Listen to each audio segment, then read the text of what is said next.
Há uma pergunta que os livros didáticos respondem em 2 linhas e os documentários ignoram em 40 minutos. Por que foi a Alemanha?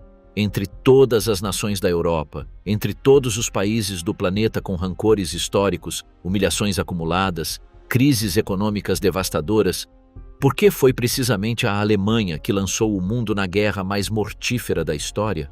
Por que foi o povo alemão que tolerou, aplaudiu e, em muitos casos, facilitou a maquinaria mais destrutiva que os seres humanos já colocaram em funcionamento? A resposta fácil é Adolf Hitler. A resposta que lhe dão na escola, nos filmes, nos museus. Um homem mau, um monstro, um acidente da história que se apoderou de uma nação normal e a transformou em algo irreconhecível. Mas essa resposta é incompleta. E em sua incompletude, esconde algo mais inquietante do que a história do monstro.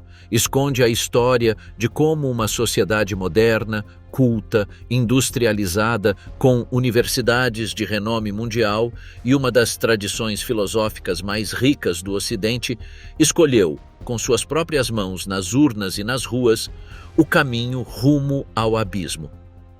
Esta é essa história. Das trincheiras de Verdun até os salões do Reichstag, da hiperinflação que destruiu as economias de uma geração até os 5 milhões de votos que o Partido Nazista obteve em setembro de 1930. Do Bürgerbräukeller de Munique até o gabinete do presidente Paul von Hindenburg em 30 de janeiro de 1933. Nenhum demônio desce das nuvens. Os demônios são construídos. Esta é a história de como se construiu um. O Império Alemão nasceu em sangue e aço, e isso marcou tudo o que veio depois. Em 18 de janeiro de 1871, no Salão dos Espelhos do Palácio de Versalhes, construído por Luís XIV, o Rei Sol, como símbolo da grandeza francesa, o rei Guilherme I da Prússia foi proclamado Kaiser do novo Império Alemão unificado. A escolha do cenário era deliberada. A França acabava de ser esmagada militarmente. Alsácia e Lorena, 2 províncias francesas com minas de carvão e fábricas têxteis, passavam para mãos alemãs. A humilhação era total. O arquiteto dessa unificação era Otto von Bismarck, que nesse mesmo dia se tornou o primeiro chanceler do Reich. Bismarck tinha dito isso sem rodeios em 1862. As grandes questões da época não se decidem mediante discursos e resoluções da maioria. Esse foi o grande erro de 1848 e 1849, mas sim mediante o ferro e o sangue. E o demonstrou 3 vezes. Em 1864 contra a Dinamarca, em 1866 contra a Áustria, em 1870 contra a França. 3 guerras em 6 anos. 3 vitórias. O novo Reich alemão emergiu não como resultado de uma revolução democrática, mas como produto da força militar. Esta origem teve consequências que se projetaram durante décadas. O exército na Alemanha não era uma instituição do Estado. Era, segundo Richard J. Evans em The Coming of the Third Reich, quase um Estado dentro do Estado. Seus orçamentos eram aprovados a cada 7 anos, não a cada ano. O ministro da guerra era responsável perante o exército, não perante o parlamento. Os oficiais gozavam de privilégios sociais e da deferência automática dos civis. Em tempos de emergência, o exército podia declarar lei marcial e suspender as liberdades civis. E o exército alemão tinha experiência com o genocídio muito antes de 1939. Entre 1904 e 1907, no sudoeste africano alemão, o atual território da Namíbia, as tropas imperiais esmagaram uma rebelião do povo herero com uma ferocidade sistemática. De uma população de aproximadamente 80 mil pessoas antes do conflito, os hereros ficaram reduzidos a cerca de 15 mil em 1911. Homens, mulheres e crianças foram massacrados ou empurrados para o deserto, onde morreram de sede e fome. Era o primeiro genocídio documentado do século XX, e aqueles que o perpetraram usavam uniformes alemães. Na Alsácia-Lorena, os soldados alemães tratavam os habitantes como uma população conquistada e hostil. Em 1913, os abusos do exército nessa região provocaram um voto de desconfiança no Reichstag, um gesto que o governo ignorou com total impunidade, porque o governo não respondia perante o parlamento, mas perante o Kaiser. Bismarck também deixou outra herança tóxica, a política dos inimigos internos. Nos anos 1870 lançou a Kulturkampf, uma campanha feroz contra a Igreja Católica, com policiais prendendo sacerdotes e bispos sendo destituídos. Quando essa guerra terminou, sem ter alcançado seus objetivos, investiu contra os socialistas com a Lei Antissocialista de 1878, que proibiu reuniões, jornais e a própria organização do Partido Social Democrata. Penas de prisão para quem criticasse o monarca ou os funcionários do Estado. E o dado mais revelador, os liberais alemães apoiaram essas medidas, convencidos de que o catolicismo e o socialismo eram ameaças tão graves para a civilização que justificavam o abandono de todos os seus princípios. A lição ficou gravada na cultura política alemã. É legítimo destruir o inimigo interno, é patriótico fazê-lo, e há sempre um inimigo interno disponível. Para 1914, a Alemanha era a potência industrial mais dinâmica da Europa, com a maior rede ferroviária do continente, uma marinha de guerra que desafiava a supremacia britânica e um exército de mais de 4 milhões de homens treinados. Era também um país com uma das maiores organizações de trabalhadores do planeta. O Partido Social Democrata tinha mais de 1 milhão de filiados às vésperas da guerra, e uma classe média crescente que olhava para o futuro com ambição e certo orgulho. Mas debaixo dessa superfície moderna havia algo profundamente instável, um sistema político no qual o parlamento não controlava realmente o governo, no qual o exército operava com autonomia quase completa e no qual a ideia de que os problemas podiam ser resolvidos mediante a força e a eliminação do adversário era aceita com naturalidade pelas elites e parte do povo. Esse país entrou em guerra em agosto de 1914 e 4 anos depois saiu dela transformado em algo irreconhecível. O entusiasmo de 2 de agosto de 1914 nas cidades alemãs foi genuíno. Adolf Hitler, um jovem austríaco sem emprego nem propósito que vivia com dificuldades em Munique desenhando aquarelas de edifícios, aparece em uma fotografia tirada nesse dia na Odeonsplatz. Seu rosto brilha de emoção. 3 dias depois, alistou-se no exército bávaro. Em sua autobiografia, descreveu esse momento como um alívio das dolorosas emoções da minha juventude. Por primeira vez, tinha uma missão. Por primeira vez, pertencia a algo. 4 anos e meio de guerra total mudaram tudo. Os alemães combateram em 2 frentes simultaneamente, consumindo homens, recursos e esperanças a uma velocidade que nenhuma economia podia sustentar indefinidamente. O bloqueio naval britânico cortou o acesso alemão a matérias-primas e alimentos. Para 1918, a dieta média de um civil alemão era de menos de 1.000 calorias diárias. Morreram de fome e doenças relacionadas com a desnutrição entre 400 mil e 700 mil civis alemães durante o bloqueio. As estimativas variam, mas a fome era real e estava em todas as partes. E, no entanto, o exército alemão continuava combatendo. Na frente ocidental, em solo francês e belga, não em solo alemão. Para o outono de 1918, a ofensiva de primavera de Erich Ludendorff, que tinha concentrado divisões transferidas da frente oriental após a rendição russa, tinha se esgotado. O contra-ataque aliado ganhou terreno semana a semana.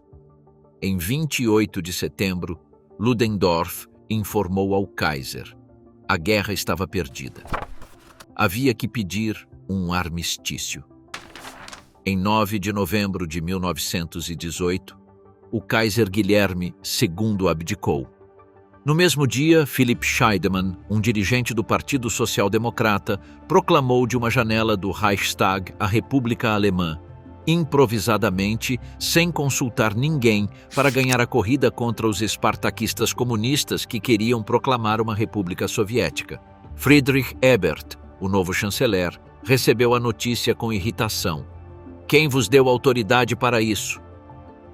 Em 11 de novembro, às 11 da manhã do 11º dia do 11º mês, o armistício entrou em vigor. Os canhões se calaram.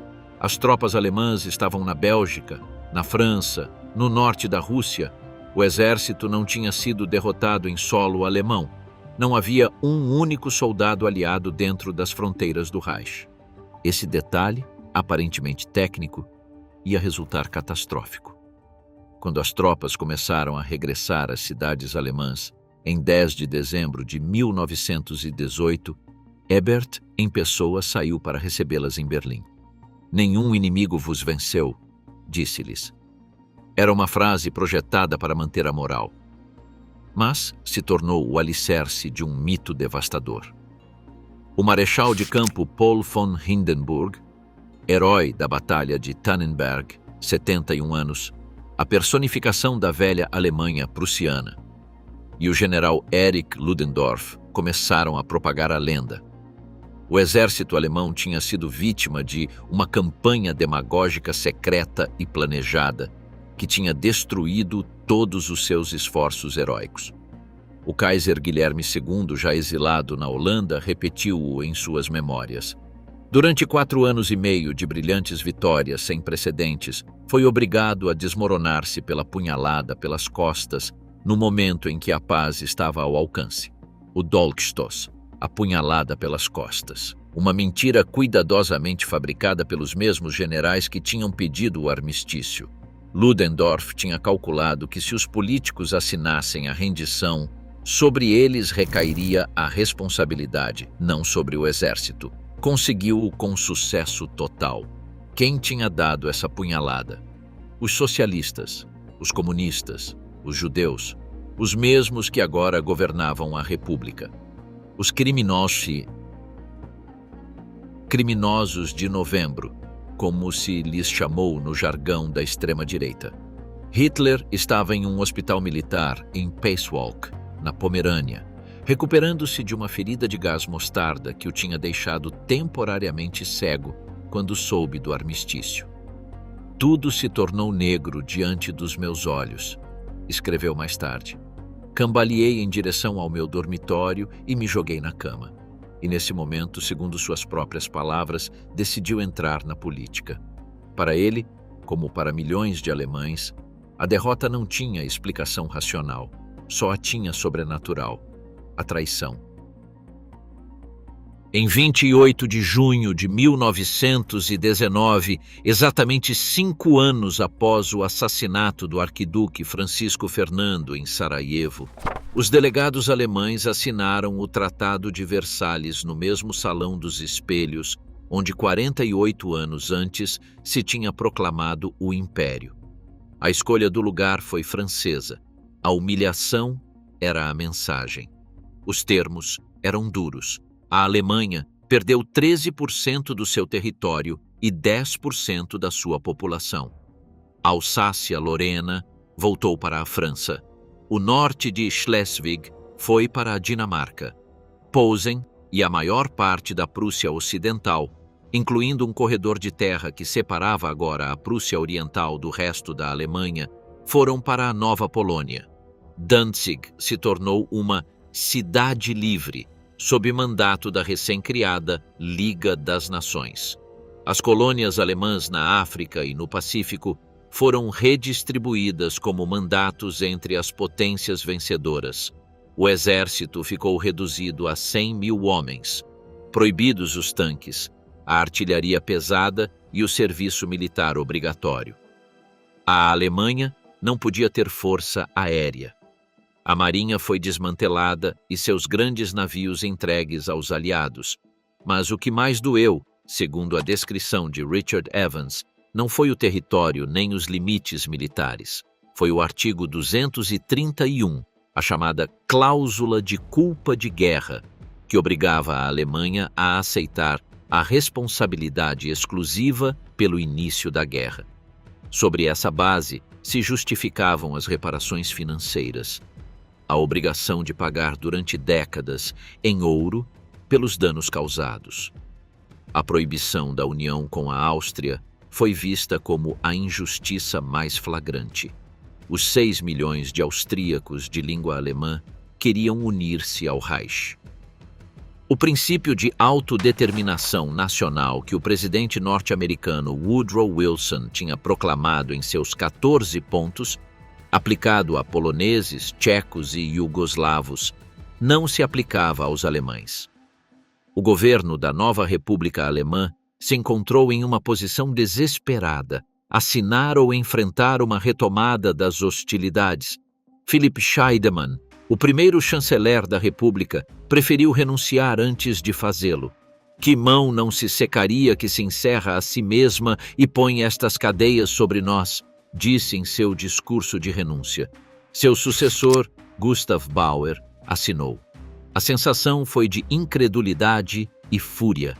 A Alemanha tinha esperado que, dado que as tropas aliadas não tinham pisado solo alemão, os termos de paz seriam relativamente equitativos. Isso era um erro de cálculo colossal. Os franceses, que tinham sofrido 4 anos de ocupação alemã em seu próprio território e cuja indústria do norte tinha sido sistematicamente desmantelada pelo exército alemão, fábricas desmontadas peça por peça, ferrovias arrancadas de suas vias, não estavam em nenhum estado de ânimo para mostrar generosidade. Mas isso era impossível de explicar na Alemanha em 1919. O que ficou foi a certeza de que o Tratado de Versalhes era uma paz ditada, uma humilhação injusta, uma condenação baseada em mentiras. E essa certeza uniu a direita, o centro e boa parte da esquerda moderada alemã em um ressentimento que a nova República Democrática nunca pôde exorcizar porque ela mesma tinha assinado esse tratado. Os que o assinaram seriam chamados os criminosos de novembro. Seu crime era ter aceito a derrota, e essa culpa se converteria na munição política mais poderosa da República durante seus 14 anos de vida. A República de Weimar, chamada assim porque sua constituição foi redigida nessa cidade da Turíngia, sede de Goethe e Schiller, longe da convulsionada Berlim, nasceu em circunstâncias que a condenavam ao fracasso quase desde o primeiro momento. Seus fundadores se chamavam criminosos, por ter assinado a paz. Suas instituições tinham sido construídas em dias, sobre os escombros de um sistema imperial que tinha durado 50 anos. Seus primeiros governos herdaram um exército derrotado, uma economia despedaçada por 4 anos de bloqueio, dívidas de guerra colossais e uma classe política sem experiência de governo real, porque sob o Kaiser, os ministros eram funcionários nomeados pelo monarca, não políticos responsáveis perante o parlamento. Entre 13 de fevereiro de 1919 e 30 de janeiro de 1933, a República de Weimar teve 14 chanceleres distintos. 14 em 14 anos, uma média de 11 meses por governo. A instabilidade não era um acidente, era estrutural. O sistema de representação proporcional pura fazia quase impossível que nenhum partido obtivesse maioria absoluta.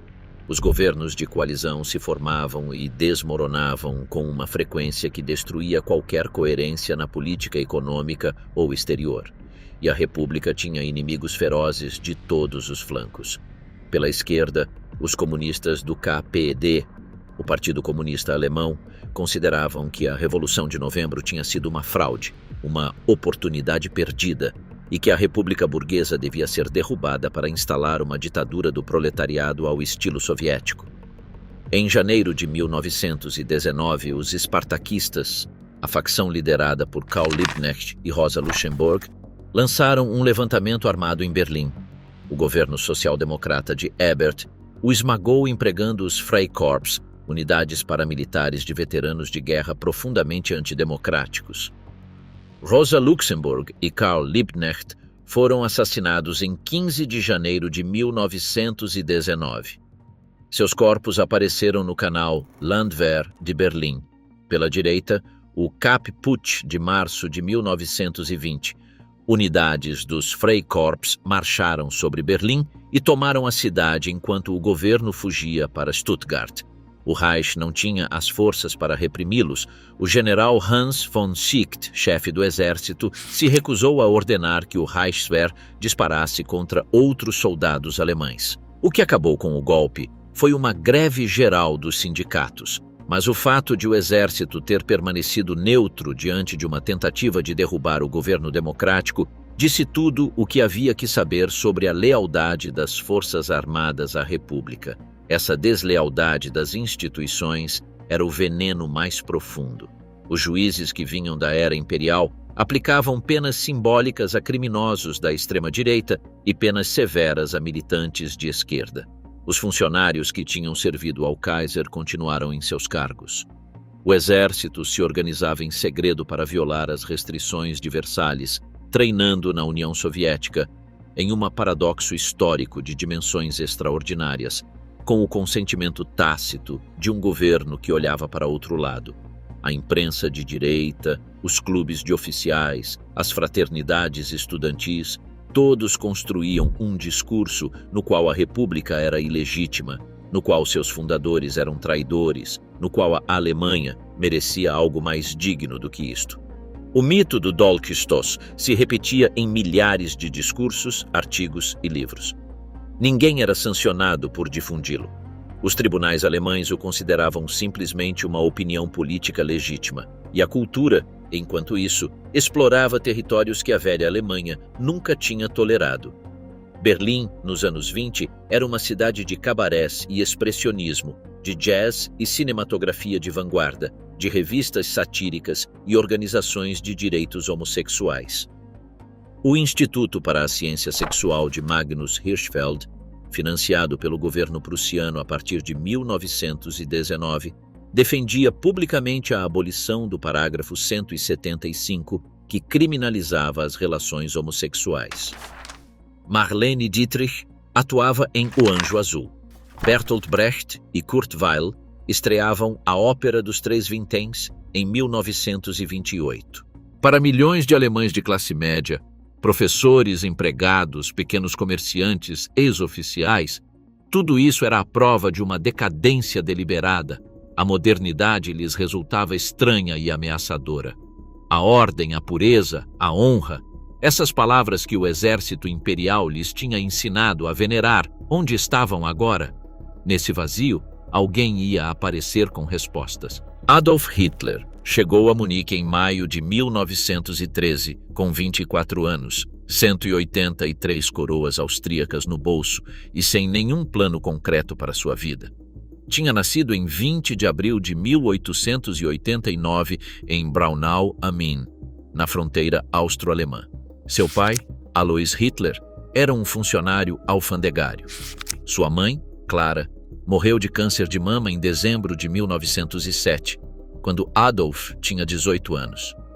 O médico que a tratou até o final, que a atendeu com uma dedicação que ele mesmo reconheceu, era um médico judeu chamado Eduard Bloch. Hitler tinha fracassado 2 vezes no exame de admissão à Academia de Belas Artes de Viena.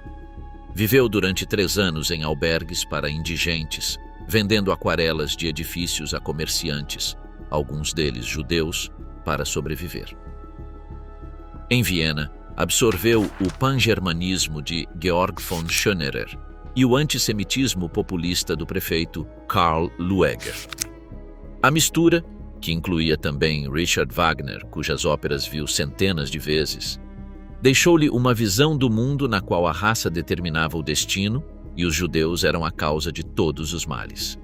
Mas em 1913, segundo a avaliação de Ian Kershaw em sua biografia Hitler, esse antissemitismo ainda tinha uma qualidade abstrata, quase teórica.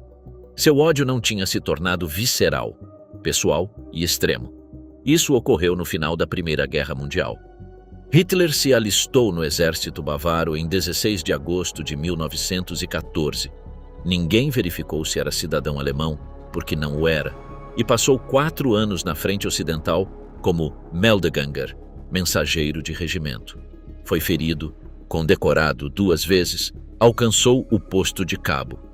Ganhou a Cruz de Ferro de primeira classe graças, paradoxalmente, à recomendação de um oficial judeu. Era um soldado competente, mas sem nada do que seria necessário para ser oficial. Não sabia mandar. Seus camaradas o recordavam como alguém que discutia política nas trincheiras, quando os outros preferiam falar de mulheres. Quando as notícias do armistício chegaram ao hospital de Pacewalk, Hitler tomou uma decisão. Todos os seus fracassos anteriores, artístico, social, econômico, ficavam redimidos porque tinha combatido pela Alemanha. E a Alemanha tinha sido traída. Ele o sabia. Agora sabia também o que tinha que fazer. Em junho de 1919, o exército bávaro o enviou a um curso de instrução política para limpar as tropas de possíveis simpatias comunistas. Ali, descobriu que tinha um talento extraordinário para falar em público. Foi enviado a vigiar uma pequena organização política, o Partido Operário Alemão, fundado em 5 de janeiro de 1919 por Anton Drexler, um serralheiro. Hitler assistiu a uma reunião de 25 pessoas no porão de uma cervejaria, tomou a palavra por sua conta quando ouviu algo com o qual não estava de acordo e falou durante 30 minutos. Drexler, atônito, passou-lhe uma nota. O senhor tem faculdade de falar, homem.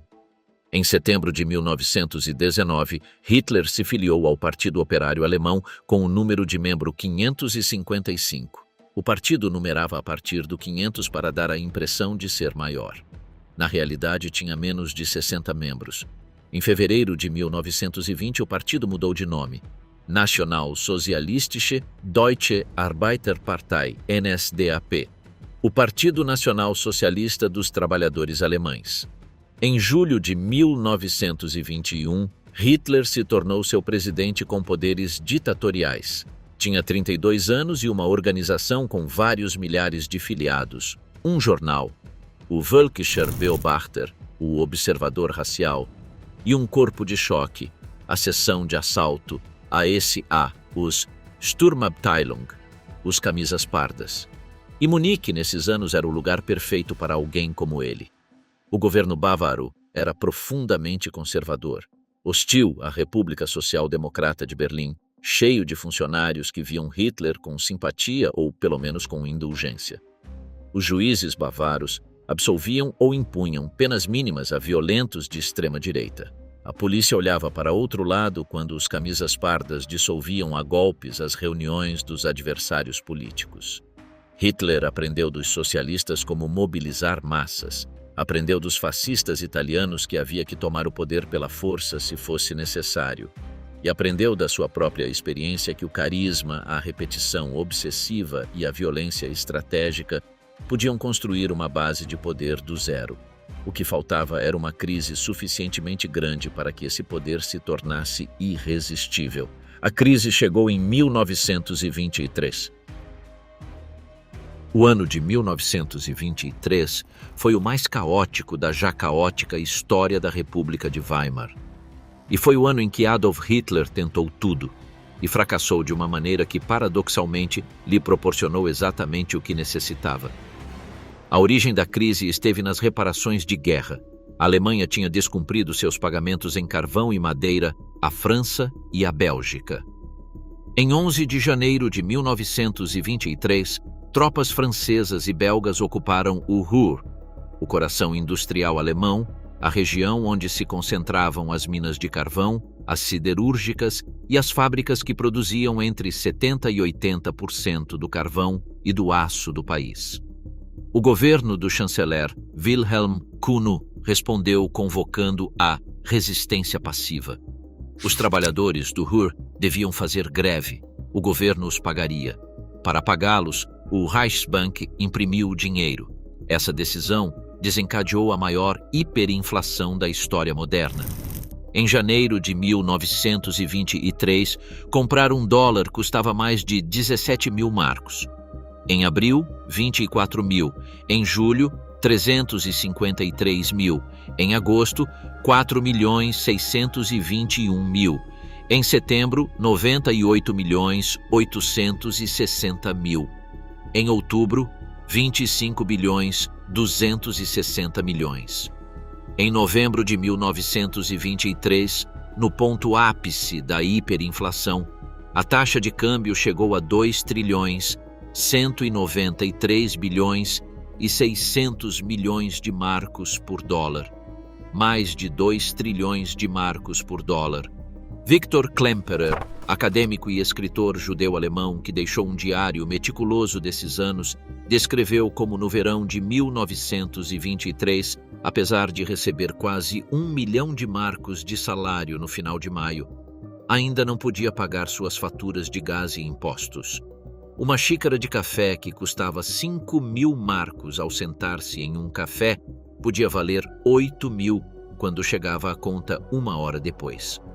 1 quilo de pão de centeio, o alimento básico da dieta alemã, custava 163 marcos em 3 de janeiro de 1923, 9 milhões de marcos em 1º de outubro, 78 mil milhões em 5 de novembro e 233 mil milhões em 19 de novembro. Correspondentes estrangeiros descreviam como os preços mudavam a cada hora nas lojas. Um gramofone custava 5 milhões de marcos às 10 da manhã e 12 milhões às 3 da tarde. Os empregados cobravam seus salários em carriolas ou cestas de compras, porque o número de cédulas necessárias era grande demais para caber em carteiras ou bolsos. Os municípios começaram a imprimir seu próprio dinheiro de emergência. As prensas não podiam manter o ritmo de produção de cédulas de denominações cada vez mais astronômicas. Para a classe média alemã, professores, empregados, pensionistas, donos de pequenos negócios, a hiperinflação foi uma catástrofe geracional. As economias acumuladas durante décadas se evaporaram em semanas. As hipotecas, expressas em marcos, ficaram extintas, o que beneficiou os devedores. Mas os poupadores perderam tudo. Um homem que tivesse guardado dinheiro durante 40 anos para sua aposentadoria se encontrou com suas economias valendo literalmente menos do que o papel em que estavam impressas. Quem ganhou com a hiperinflação foram aqueles que tinham dívidas e ativos reais, grandes industriais, especuladores, alguns agricultores. A distribuição da riqueza se redistribuiu brutalmente da classe média para os ricos. E a classe média alemã, já ressentida por Versalhes, já desconfiada da República, aprendeu uma lição que nunca esqueceria. A democracia de Weimar destruía suas economias. A democracia de Weimar era seu inimigo. Nesse contexto, chegou novembro de 1923. Hitler, respaldado agora pelo general Erich Ludendorff, o mesmo que tinha dirigido a estratégia militar alemã durante a guerra, decidiu que era o momento de tomar o poder pela força. O modelo era Mussolini, que em outubro de 1922 tinha marchado sobre Roma com seus camisas negras e obtido o governo da Itália. Mas Hitler não tinha o apoio do exército regular, nem a cumplicidade do governo nacional, nem sequer a certeza de que o governo bávaro o seguiria. Em 8 de novembro de 1923, Hitler irrompeu armado com um grupo de homens no Bürgerbräukeller, uma grande cervejaria nas proximidades do centro de Munique, onde o comissário-geral estatal Gustav von Kahr dirigia um comício político perante cerca de 3.000 assistentes. Hitler disparou um tiro para o teto para silenciar a multidão e anunciou que o governo da Baviera estava deposto. Levou Kahr, o general Otto von Lossow e o chefe de polícia Hans Ritter von Seisser para uma sala nos fundos e lhes exigiu que se unissem à sua marcha sobre Berlim. Ludendorff apareceu. Os 3 líderes bavaros, intimidados, declararam seu apoio. Mas Kahr e seus colegas, uma vez fora da cervejaria, retrataram imediatamente sua adesão e alertaram o exército, a polícia e os meios de comunicação. Ao meio-dia de 9 de novembro, Hitler e Ludendorff marcharam com cerca de 2.000 homens armados em direção ao centro de Munique. Na Feldherrnhalle, a Horta dos Marechais, um dos monumentos mais emblemáticos da cidade, encontraram-se com um cordão policial. Alguém disparou. No tiroteio, que durou aproximadamente meio minuto, caíram mortos 14 manifestantes e 4 policiais. Hermann Göring foi ferido na perna. Hitler foi derrubado ao chão com o ombro deslocado. Max Erwin von Scheubner-Richter, um de seus colaboradores mais próximos, morreu ao seu lado. O putsch tinha fracassado estrondosamente em menos de 24 horas. Mas o que ocorreu depois foi ainda mais revelador do que o golpe em si. Hitler foi detido e processado. O tribunal designado para o caso foi um dos favoritos do governo bávaro. O juiz, Georg Neidhardt, era um nacionalista conhecido. Hitler foi autorizado a comparecer em trajes civis, exibindo sua cruz de ferro e a falar perante o tribunal durante horas sem interrupção. O Tribunal Eterno da História, declarou, nos julgará como alemães que quiseram o melhor para seu povo. A sentença foi de 5 anos de prisão, a pena mínima por alta traição, com possibilidade de liberdade condicional antes dos 6 meses. Ludendorff foi absolvido.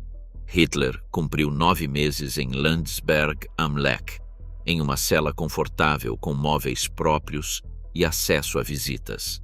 Mais de 500 pessoas o visitaram. Recebeu flores, presentes e cartas de admiradores. E nesses 9 meses, ditou ao seu assistente Rudolf Hess o manuscrito de Minha Luta, Mein Kampf, no qual expôs com total clareza o que pretendia fazer: destruir os judeus, conquistar espaço vital no leste, estabelecer um Estado racialmente puro sob sua liderança absoluta. O livro estava todo ali para quem quisesse ler. A conclusão política que Hitler extraiu do fracasso de novembro foi simples: tomar o poder apenas pela força não era possível sem o apoio do exército e das elites do Estado. Da próxima vez, necessitaria ganhar essas elites antes de agir. Da próxima vez, usaria também as eleições. Mas para que isso funcionasse, necessitava de uma crise suficientemente grande. A próxima crise chegaria 6 anos depois e seria global.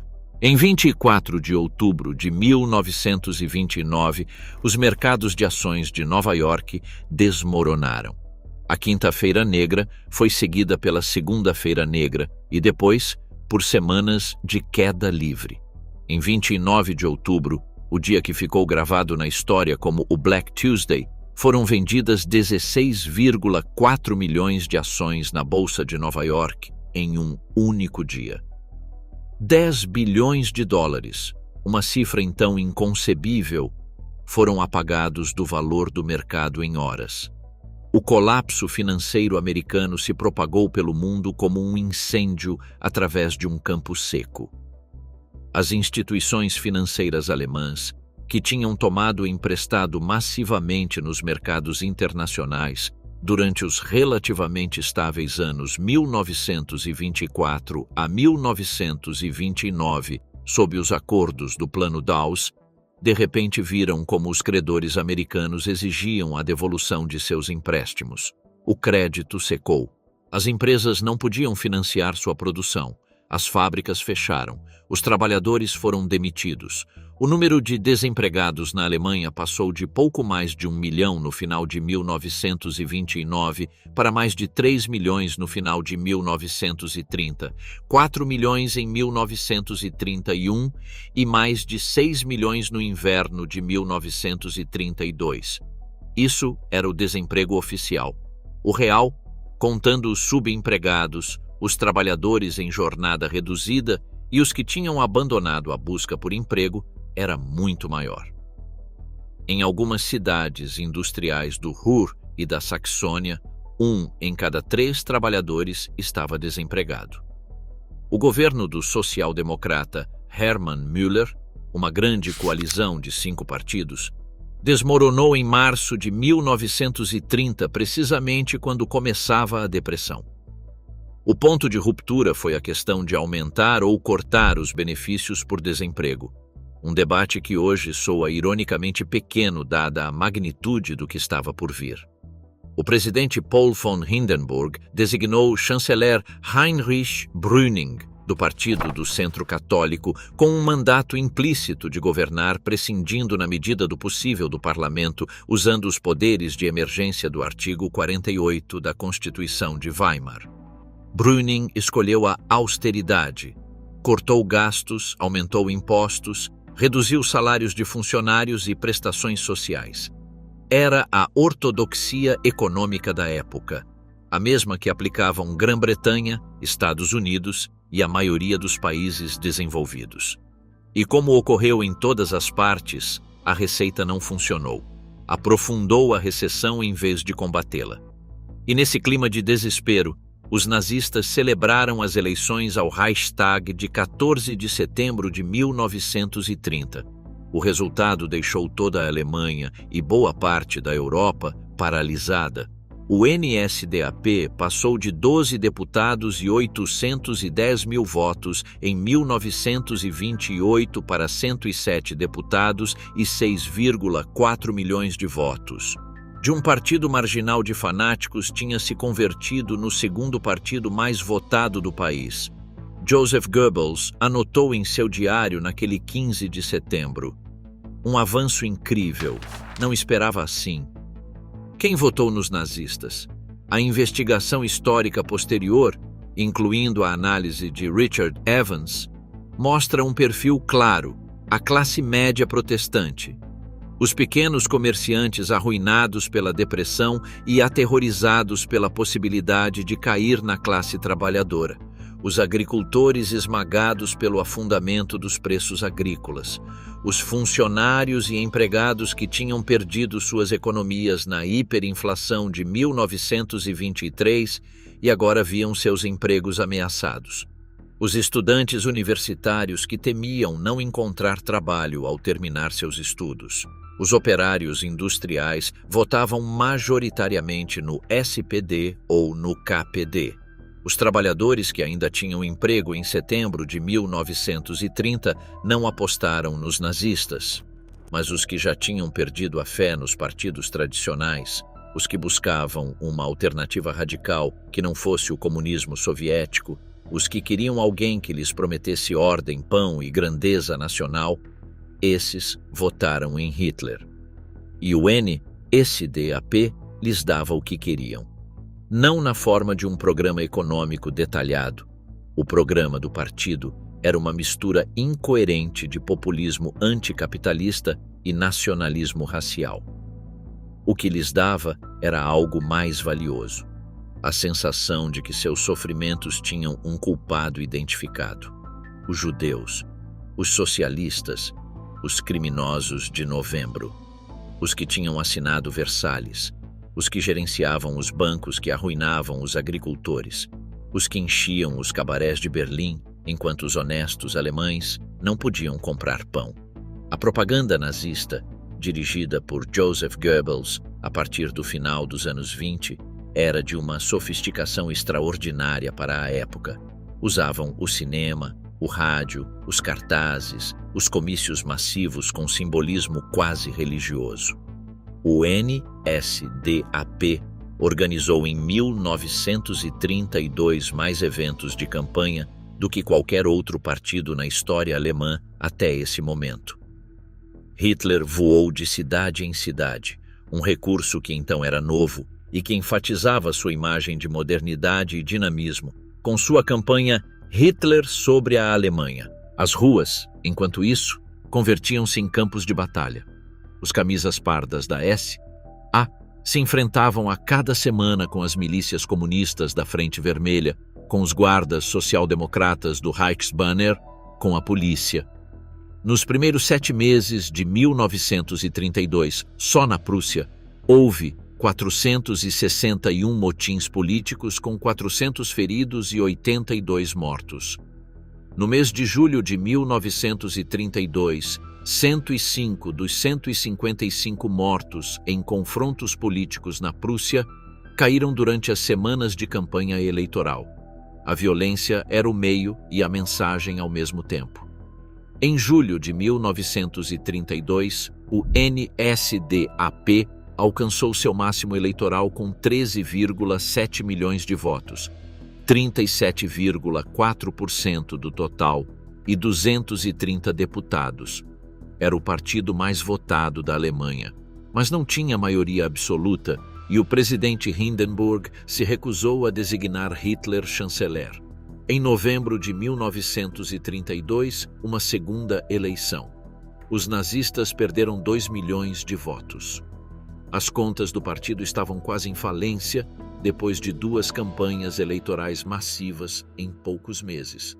Gregor Strasser, o número 2 do partido e homem que mais compreendia os problemas econômicos reais, entrou em conversações com o chanceler Kurt von Schleicher sobre a possibilidade de os nazistas participarem de um governo de coalizão. Hitler o vetou furioso e expulsou Strasser do partido.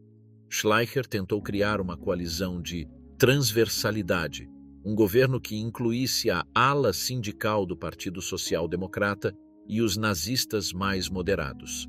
Fracassou. Franz von Papen, o ex-chanceler elegante e profundamente arrogante que tinha o ouvido de Hindenburg, convenceu o idoso presidente de que Hitler poderia ser controlado, que a nomeação de Hitler como chanceler, com apenas 2 ministros nazistas em um gabinete majoritariamente conservador, seria a maneira de domesticar o movimento. Em 30 de janeiro de 1933, às 11h30 da manhã, Adolf Hitler prestou juramento como chanceler do Reich no gabinete do presidente Hindenburg. Papen foi nomeado vice-chanceler, com a confiança de que manteria Hitler sob controle. Em 2 meses teremos encurralado Hitler em um canto e ele chorará, disse Papen a um amigo naquela tarde. Foi um dos erros de cálculo mais catastróficos da história política moderna. A noite de 27 de fevereiro de 1933 era fria em Berlim, com temperaturas abaixo de zero. Às 9 da noite, Marinus van der Lubbe, um jovem holandês de 24 anos, quase cego devido a um acidente de trabalho, que tinha viajado para a Alemanha, convencido de que o movimento operário necessitava de uma ação espetacular, entrou no edifício do Reichstag por uma janela traseira. Leva na mochila fósforos e material inflamável. Primeiro tentou atear fogo ao restaurante, sem sucesso. Depois encontrou o caminho até o salão de sessões, onde as cortinas e o revestimento de madeira pegaram fogo com facilidade. A enorme cúpula de vidro do edifício atuou como uma chaminé, avivando as chamas para cima. Van der Lubbe foi capturado dentro do edifício em chamas pelos próprios empregados do Reichstag. Os bombeiros chegaram rápido, mas não puderam salvar o salão de sessões. Quando Hitler, Göring e Goebbels chegaram ao local, o edifício ardia. Rudolf Diels, chefe não nazista da polícia política prussiana, encontrou Van der Lubbe já interrogado, com o torso nu e suado. Um selvagem triunfo brilhava nos olhos do pálido e magro rosto jovem. Diels chegou à conclusão, correta como confirmaram investigações posteriores, de que o homem tinha agido sozinho. Mas essa conclusão era politicamente inutilizável. Hitler, segundo o testemunho de Diels, estava visivelmente exaltado, com o rosto vermelho de emoção e do calor que se acumulava sob a cúpula. Gritou: "Já não haverá mais misericórdia. Todo aquele que se puser em nosso caminho será eliminado. Os deputados comunistas devem ser enforcados esta mesma noite. Todo aquele que estiver em conluio com os comunistas deve ser preso." Na manhã seguinte, 28 de fevereiro, o gabinete do Reich aprovou o decreto do incêndio do Reichstag, o decreto para a proteção do povo e do Estado, que suspendia as garantias constitucionais de liberdade de expressão, imprensa, reunião e correspondência e permitia a detenção preventiva sem ordem judicial por tempo indeterminado. Hindenburg o assinou nesse mesmo dia. Em poucas horas, a polícia começou as detenções massivas. 4.000 comunistas foram presos nas primeiras jornadas. Na Renânia e no Ruhr, 8.000 comunistas foram detidos apenas em março e abril. O Partido Comunista, que tinha obtido 81 deputados nas eleições de novembro de 1932, foi esmagado. Seus deputados eleitos nas eleições de 5 de março, porque o partido pôde se apresentar, embora sabendo que seus candidatos nunca tomariam posse, foram presos assim que a polícia os localizou. As eleições de 5 de março de 1933 não foram livres. Havia camisas pardas patrulhando os locais de votação, opositores intimidados, meios de comunicação sob controle parcial do recém-criado Ministério da Propaganda de Goebbels, mas tampouco foram uma farsa total. O NSDAP obteve 43,9% dos votos. Não era a maioria absoluta que queriam, mas com seus aliados do Partido Nacional Alemão, DNVP, tinham o suficiente para as próximas manobras. Em 23 de março de 1933, com os deputados comunistas presos e os social-democratas ameaçados fisicamente pelos camisas pardas postados no exterior da Kroll Ópera de Berlim, onde o Reichstag sesionava provisoriamente, o parlamento aprovou a lei habilitante, Ermächtigungsgesetz. Concedia ao governo de Hitler poderes para legislar por decreto durante 4 anos, sem necessidade de aprovação parlamentar, inclusive se as leis violassem a Constituição. Para isso eram necessários 2/3 dos votos. Obtiveram-nos. O Partido Social Democrata, com 94 deputados, votou em sua totalidade contra. Todos os outros partidos votaram a favor. Em um discurso brutal, seu líder Otto Wels, sabendo que ele e seus colegas provavelmente seriam presos ao sair do edifício, declarou: "A Constituição não nos dá a liberdade de suprimir os direitos civis. Os senhores da maioria nacional socialista não podem roubar dos social-democratas sua decência. Somos indefesos, mas não sem honra." A lei habilitante converteu Hitler em ditador legal. Nos meses seguintes, os sindicatos foram dissolvidos, seus escritórios assaltados pela SA em 2 de maio de 1933, um dia depois do grande desfile do Dia do Trabalho, no qual Hitler tinha celebrado os trabalhadores alemães. Os partidos políticos foram proibidos um a um. O NSDAP declarou-se o único partido legal da Alemanha em 14 de julho de 1933. Os Estados Federados foram coordenados, gleichgeschaltet, sob controle do governo central.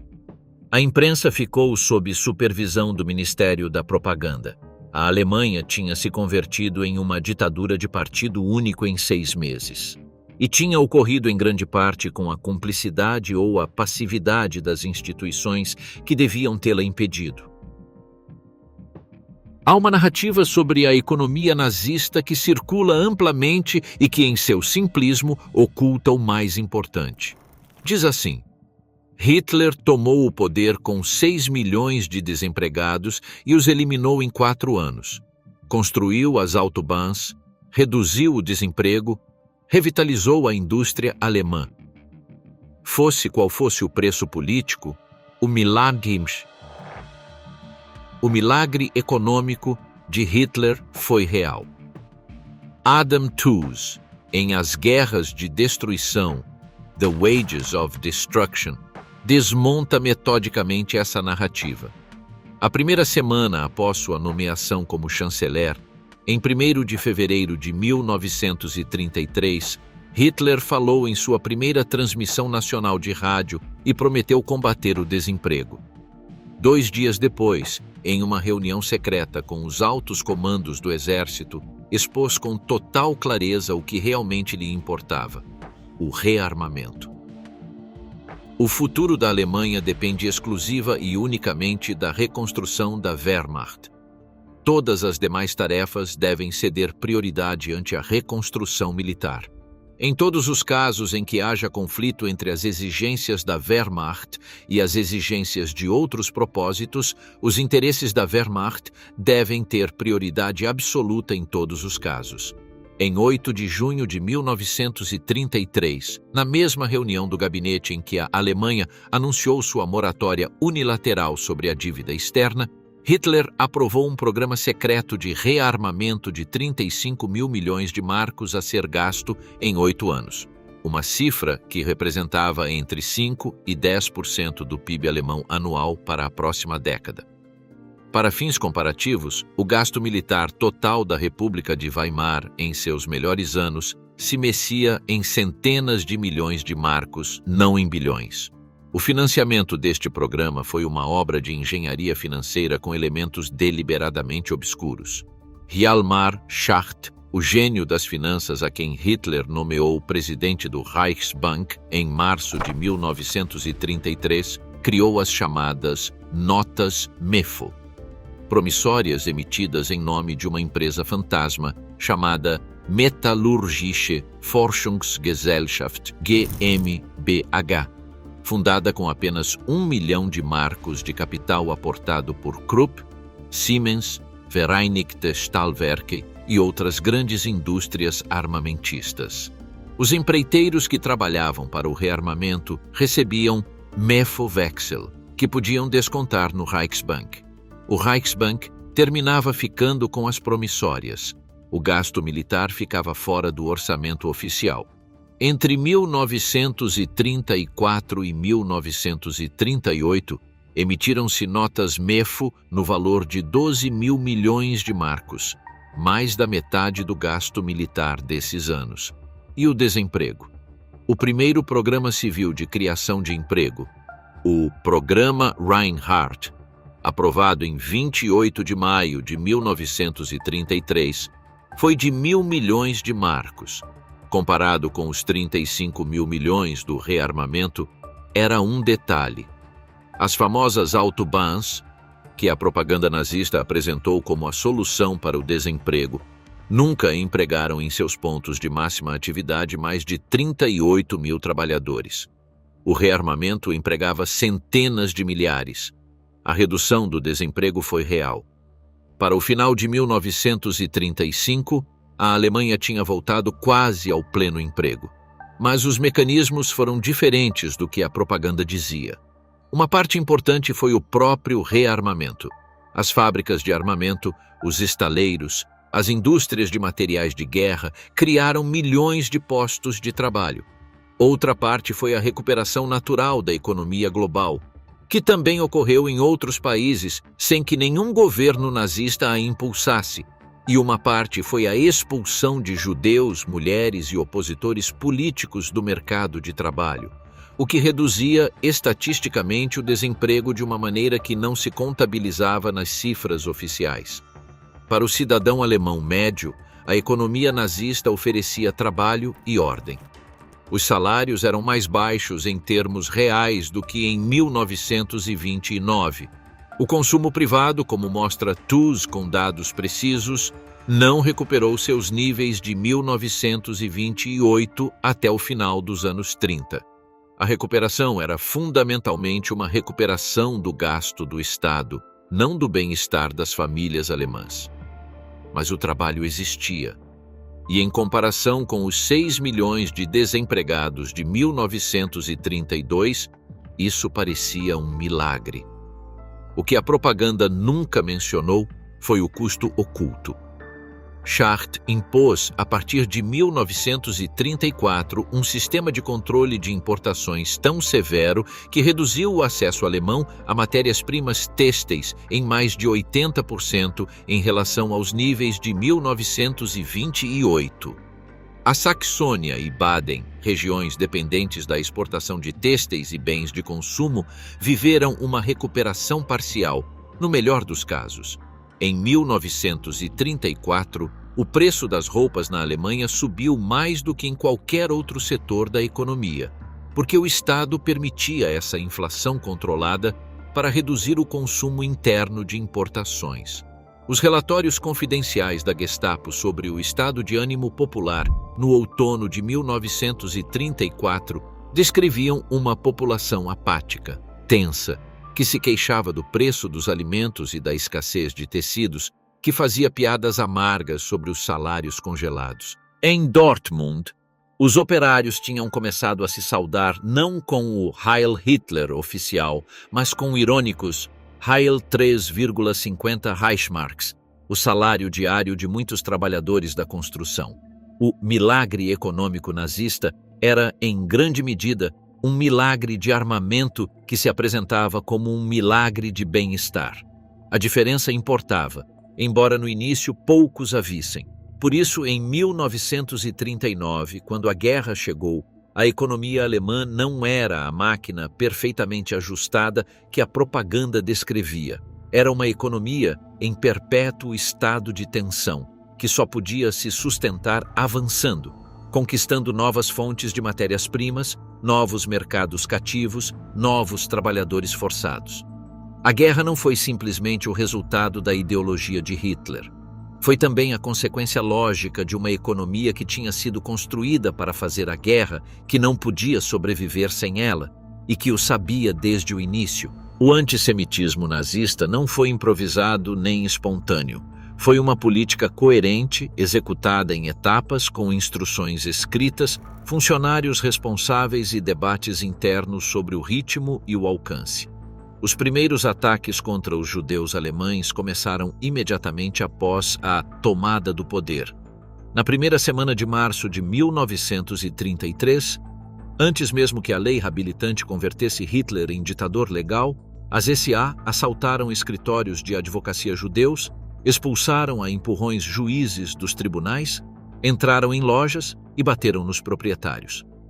Em 1º de abril de 1933, o governo organizou oficialmente o boicote aos negócios judeus em todo o Reich, cartazes nas portas, guardas da S, a impedindo que os clientes entrassem. As leis de Nuremberg de setembro de 1935 institucionalizaram a discriminação. Os judeus perderam a cidadania alemã, proibiram-se os casamentos e as relações sexuais entre judeus e arianos. Fixou-se em complicadas classificações raciais quem era judeu, semi-judeu ou quarto judeu. O apartheid racial ficava codificado na lei. O que as leis de Nuremberg codificaram não era unicamente a exclusão, era também a definição. Porque antes dessas leis, a categoria de judeu era fluida, cultural, religiosa. Depois, era biológica e legal. Um homem que tivesse abandonado a fé judaica há 2 gerações, que se tivesse convertido ao protestantismo, que levasse um sobrenome alemão de 4 sílabas e nunca tivesse entrado em uma sinagoga, podia ser classificado como judeu se seus avós o tivessem sido. A burocracia do Reich produziu formulários de genealogia, exigiu provas documentais de ascendência, criou departamentos inteiros dedicados a traçar árvores genealógicas para determinar o grau de impureza racial. A modernidade administrativa alemã, sua tradição de registros civis rigorosos, sua eficiência burocrática, converteu-se em um instrumento de perseguição de uma precisão sem precedentes históricos. Mas as elites do partido nazista estavam divididas sobre a velocidade. Havia uma tensão constante entre os que queriam agir com mais rapidez, como Heinrich Himmler, que construía o aparelho do terror das SS, e os que temiam as consequências econômicas do antissemitismo. Como documenta Tuse com precisão, o Reichsbank calculou que a emigração massiva de judeus alemães consumiria moedas estrangeiras que o regime não podia se dar ao luxo de perder. Em 1933 e 1934, as reservas de divisas do Reichsbank estavam à beira do colapso. Cada família judaica que emigrava levava dinheiro que o Banco Central necessitava desesperadamente.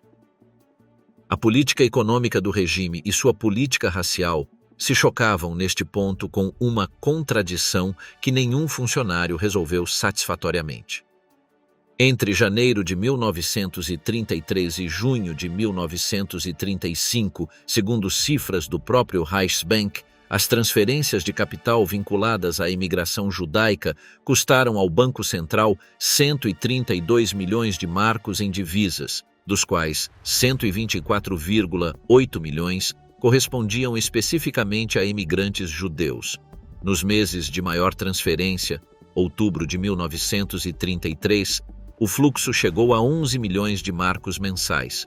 Com reservas totais que no verão de 1934 caíram para menos de 100 milhões de marcos, suficiente para cobrir apenas uma semana de importações mínimas, o regime se encontrava na situação kafkiana de querer se livrar dos judeus alemães, mas não poder custear sua partida. O resultado foi uma política de emigração forçada que, ao mesmo tempo, se autocensurou economicamente. Para 1934, a imigração judaica tinha caído para 23 mil pessoas. Em 1935, para 21 mil. O imposto sobre a fuga de capital, o Reichsfluchtsteuer, se endureceu e seu limite baixou de 200 mil para 50 mil marcos, convertendo em prática impossível a saída com patrimônio de qualquer família de classe média. O resultado foi uma política de emigração forçada que, ao mesmo tempo, se autocensurou economicamente. A Havara Transfer, um acordo entre o regime nazista e organizações sionistas na Palestina que permitia aos emigrantes levar dinheiro na forma de exportações alemãs de bens para a Palestina, foi a solução parcial, que permitiu a cerca de 50 mil judeus emigrar entre 1933 e 1941, resgatando algo de seu patrimônio. A Kristallnacht, a Noite dos Cristais Quebrados, dos dias 9 e 10 de novembro de 1938, foi um salto qualitativo. Em resposta ao assassinato de um diplomata alemão em Paris por um jovem judeu polonês cuja família tinha sido deportada, as SA e as SS organizaram pogroms coordenados em toda a Alemanha e Áustria.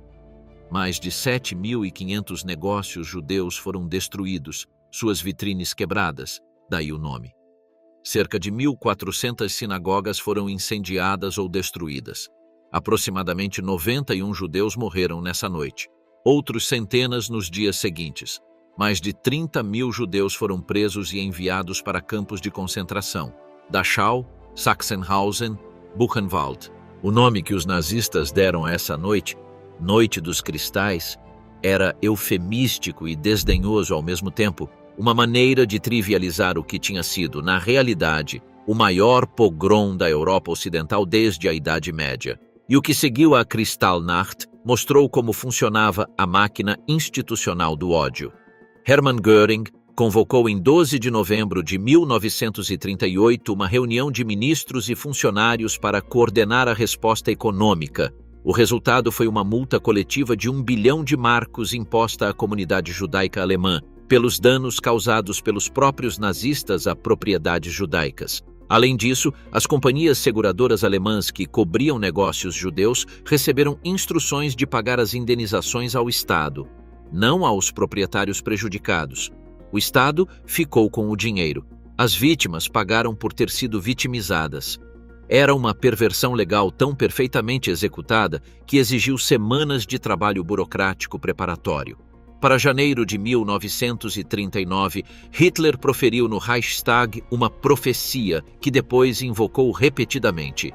Se a ajudaria financeira internacional dentro e fora da Europa conseguir mergulhar os povos novamente em uma guerra mundial, o resultado não será a bolchevização da terra e com isso a vitória do judaísmo, mas sim a aniquilação da raça judaica na Europa.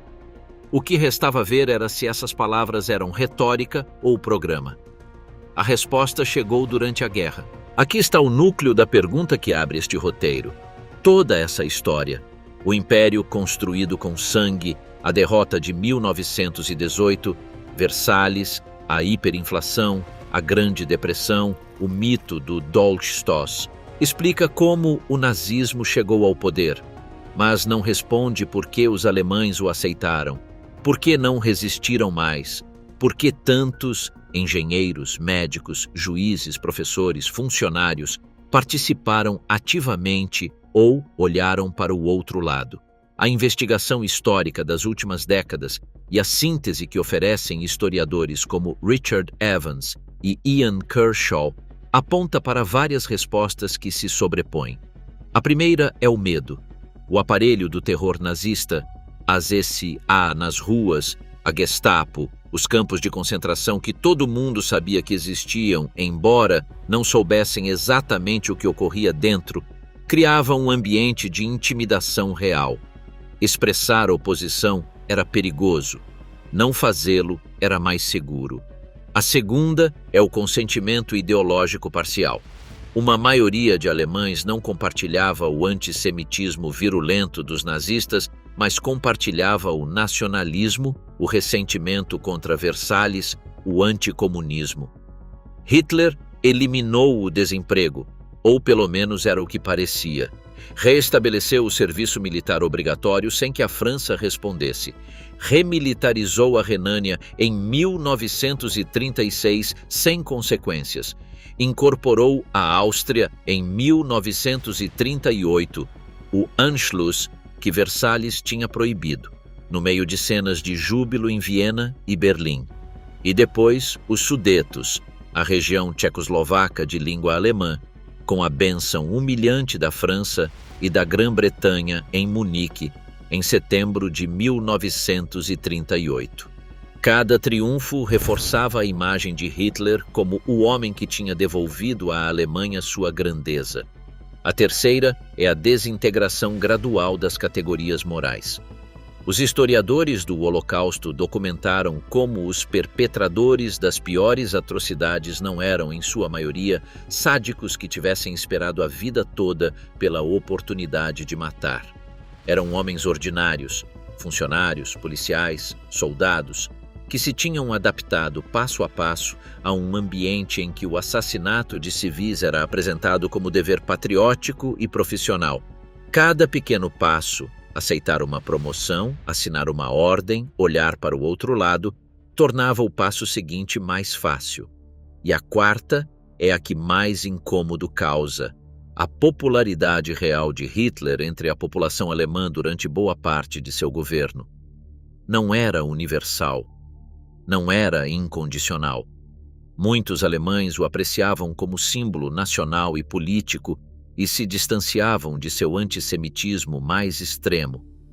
Mas as pesquisas de opinião da Gestapo, que monitorava o estado de ânimo popular com notável precisão, mostram que, até pelo menos 1941, e em alguns setores até Stalingrado, no inverno de 1942 a 1943, Hitler gozou de um nível de respaldo popular que nenhum líder democrático tinha alcançado durante a República de Weimar. A guerra não começou em 1º de setembro de 1939. Começou antes, nas decisões tomadas nos gabinetes da Wilhelmstrasse desde os primeiros dias do governo nazista. Em 14 de outubro de 1933, 9 meses após tomar o poder, Hitler anunciou a retirada da Alemanha da Conferência de Desarmamento de Genebra e da Liga das Nações. Não era uma decisão improvisada. Era o primeiro passo na ruptura deliberada com a ordem internacional estabelecida em Versalhes. O general Werner von Blomberg e o ministro das Relações Exteriores, Konstantin von Neurath, respaldaram a decisão. Em Berlim, alguns funcionários esperavam uma reação militar da França ou da Polônia. Prepararam planos de emergência para defender Berlim em caso de invasão. Não houve nenhuma. Em março de 1935, Hitler anunciou o restabelecimento do serviço militar obrigatório e a criação oficial da Luftwaffe, a força aérea que vinha sendo construída em segredo desde 1933. Violação direta do Tratado de Versalhes. A França e a Grã-Bretanha protestaram formalmente. Nada mais. Em março de 1936, as tropas alemãs entraram na zona desmilitarizada da Renânia, que o Tratado de Versalhes tinha criado como zona de amortecimento entre a Alemanha e a França. Foi uma aposta arriscada. Se a França tivesse mobilizado seu exército, as tropas alemãs tinham ordens de se retirar. O exército francês não se moveu. Hitler tinha apostado e ganhado. A lição ficou gravada. As democracias ocidentais não lutariam. Em março de 1938, o Anschluss com a Áustria. Em setembro de 1938, os Acordos de Munique, nos quais a Grã-Bretanha e a França aceitaram a anexação alemã dos Sudetos em troca da promessa de Hitler de não ter mais reivindicações territoriais. Neville Chamberlain voltou a Londres agitando o papel do acordo. Paz em nosso tempo. Mas em 15 de março de 1939, as tropas alemãs ocuparam o resto da Tchecoslováquia, Boêmia e Morávia, território não alemão, o que demonstrava que as promessas de Hitler não valiam nada. A França e a Grã-Bretanha não atuaram militarmente, mas estenderam garantias de segurança à Polônia. Em 23 de agosto de 1939, Joachim von Ribbentrop voou para Moscou e assinou com Vyacheslav Molotov um pacto de não agressão entre a Alemanha nazista e a União Soviética, o Pacto Ribbentrop-Molotov. O documento público era um tratado de neutralidade. O protocolo secreto, que não se tornaria público até décadas depois, dividia a Europa Oriental em esferas de influência. Os países bálticos, a Finlândia e a metade oriental da Polônia cairiam na esfera soviética, a metade ocidental da Polônia na alemã. Stalin aceitou porque pensava que assim se manteria fora da guerra. Hitler aceitou porque, sem o pacto, invadir a Polônia significava arriscar-se a uma guerra em duas frentes desde o primeiro dia. Em 1º de setembro de 1939, às 4h45 da manhã, a marinha alemã, o encouraçado Schleswig-Holstein, abriu fogo sobre a guarnição polonesa de Westerplatte no porto de Danzig, enquanto 1.800.000 soldados alemães cruzavam a fronteira polonesa em 3 pontos diferentes. A Luftwaffe bombardeou aeródromos e cidades. Era a Blitzkrieg, a Guerra Relâmpago, em sua primeira aplicação em grande escala. 2 dias depois, em 3 de setembro, a Grã-Bretanha e a França declararam guerra à Alemanha. A Segunda Guerra Mundial tinha começado. Voltamos à pergunta do início. Por que a Alemanha? A resposta que emerge desta história complexa tem vários níveis que não podem ser separados. O primeiro é estrutural. O Império Alemão construiu uma cultura política na qual a força era legítima, na qual o inimigo interno era uma categoria normal do discurso político, na qual o exército operava com a autonomia do governo civil e a lealdade institucional à democracia era superficial ou inexistente. O segundo é histórico. A derrota na Primeira Guerra Mundial, o Tratado de Versalhes e a lenda do Dolchstoss criaram um ressentimento nacional que os partidos democráticos de Weimar não puderam canalizar. Os defensores da República tinham que defender ao mesmo tempo a paz e o tratado que quase todos os alemães odiavam. Era uma contradição impossível. O terceiro é econômico. A hiperinflação de 1923 destruiu as economias da classe média. A Grande Depressão de 1929 a 1933 destruiu seus empregos. 2 catástrofes econômicas em 10 anos, ambas ocorridas sob governos democráticos, convenceram milhões de alemães de que a democracia era sinônimo de caos e miséria. O quarto é político. A falta de partidos de centro-direita fortes que pudessem absorver o voto de protesto deixou esse espaço disponível para o NSDAP. Os conservadores que acreditaram poder controlar Hitler, von Papen, Hindenburg, os industriais do Ruhr, cometeram o erro fatal de subestimar até onde ele estava disposto a chegar. E o quinto é a liderança. Hitler era um político de um talento extraordinário para entender as emoções coletivas e explorá-las. Seu antissemitismo não era a causa de seu sucesso político. Seria simples demais.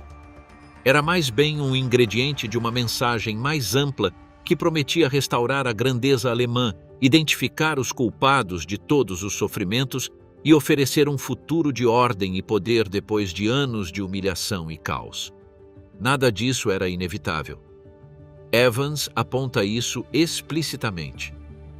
Até os primeiros meses de 1933, a ascensão dos nazistas ao poder não era uma conclusão predeterminada. Havia conjunturas em que a história poderia ter tomado outro caminho.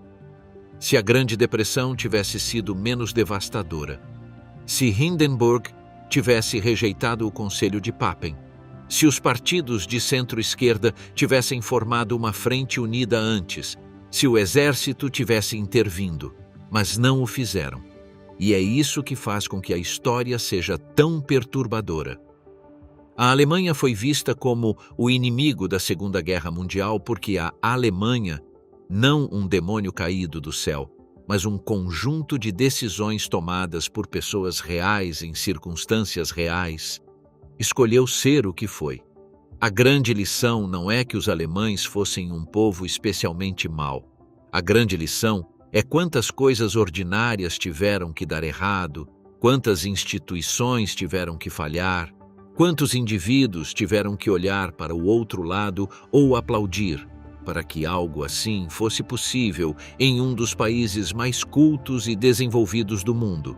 Essa é a verdade mais difícil, e é a que nunca deveria ser esquecida.